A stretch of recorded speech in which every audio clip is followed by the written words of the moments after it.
माहितीचा अधिकार कायदा म्हणजे RTI हा शब्द आपल्या सगळ्यांच्याच परिचयाचा आहे. पण कधी विचार केलाय की हा कायदा प्रत्यक्षात चालतो कसा? म्हणजे याचे नियम नक्की कोण बनवतं? आजच्या या विश्लेषणामध्ये आपण याच प्रश्नाच्या मुळाशी जाणार आहोत की RTI कायद्याचे नियम बनवण्याचा अधिकार नेमका कोणाला आहे. चला तर मग सुरू करूया. विद्यार्थी मित्रांनो, आता आपण हे कलम पाहणार आहोत. तुम्ही तयार आहात ना? चला पुढचे कलम पाहूया. बघा, हा प्रश्न खूप साधा वाटतो, पण तो खूप महत्वाचा आहे. कोणताही कायदा फक्त कागदावर असून भागत नाही. तो लोकांपर्यंत पोहोचण्यासाठी, तो प्रत्यक्षात वापरता येण्यासाठी काही नियम लागतात, काही कार्यपद्धती लागते. मग प्रश्न उरतो की माहितीच्या अधिकाराचे हे नियम बनवत तरी कोण? तर कायदा आणि नियम यातला नेमका फरक काय आहे? कायदा आपल्याला एखादा अधिकार देतो, पण नियम आपल्याला सांगतात की तो अधिकार वापरायचा कसा. म्हणजे RTI कायदा आपल्याला माहिती मागण्याचा हक्क देतो, पण माहिती कशी मागायची, किती फी भरायची हे सगळं नियम ठरवतात. हे अजून सोप्या भाषेत समजून घेऊया का? असं समजा की RTI कायदा म्हणजे एक नवीन क्लब आहे, ज्याचे आपण सगळे सदस्य होऊ शकतो. मग कलम 27 आणि 28 काय आहेत? तर ते आहेत त्या क्लबचे नियम, म्हणजे बायलॉज. क्लबची मेंबरशिप फी किती असेल, अर्ज कसा करायचा, या सगळ्या गोष्टी याच नियमांमध्ये ठरवलेल्या असतात. एकदम सोपं आहे नाही का? चला, आता आपण नियम बनवणाऱ्या पहिल्या आणि सगळ्यात मोठ्या अधिकाराकडे वळूया. आणि तो अधिकार आहे समुचित शासनाचा, म्हणजेच ॲप्रोप्रिएट गव्हर्नमेंट. बघूया त्यांना कायद्याने काय ताकद दिली आहे. आपण जेव्हा कायद्याची पुस्तकं उघडतो तेव्हा आपल्या लक्षात येतं की कलम 27 आणि कलम 28 मध्येच नियम बनवण्याचे अधिकार स्पष्टपणे दिलेले आहेत. कायदा जर गाडीचं इंजिन असेल ना, तर हे नियम म्हणजे ते इंजिन चालवण्यासाठी लागणारी सगळी सिस्टीम आहे, जी या 2 कलमांमुळेच तयार होते. तर मग हे समुचित शासन म्हणजे नेमकं कोण? अगदी सोपं आहे.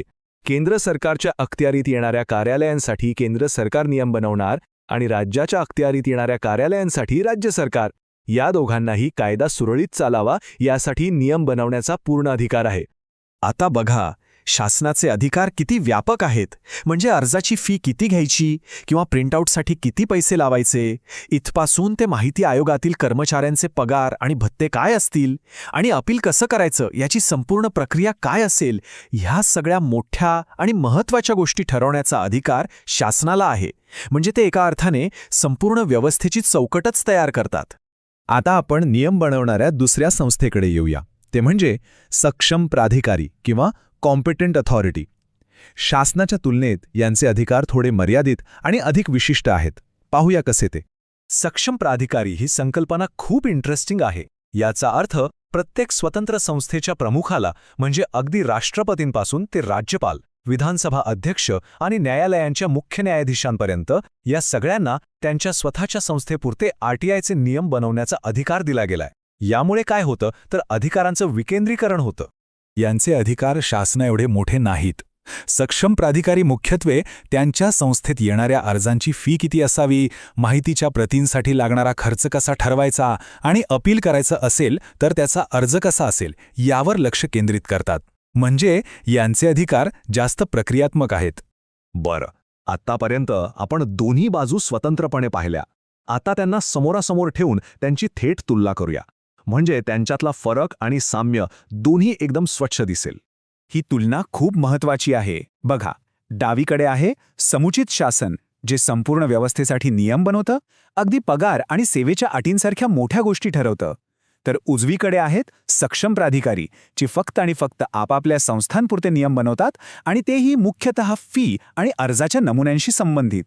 आणि यातली सगळ्यात महत्त्वाची गोष्ट काय असेल तर ती ही की फी ठरवण्याचा अधिकार दोघांनाही आहे, शासनालाही आणि सक्षम प्राधिकाऱ्यालाही.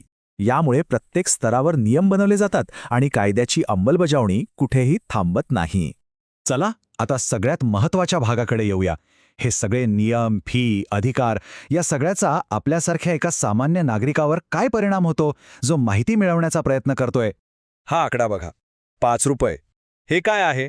तर नियमानुसार जर आपण कुठले रेकॉर्ड्स तपासायला गेलो तर पहिल्या तासानंतर प्रत्येक तासासाठी 5 रुपये शुल्क आकारलं जाऊ शकतं. हे एक छोटंसं पण अगदी थेट उदाहरण आहे की हे नियम आपल्या खिशावर कसा परिणाम करतात. पण कायद्याने आपल्याला संरक्षण कवचही दिलंय.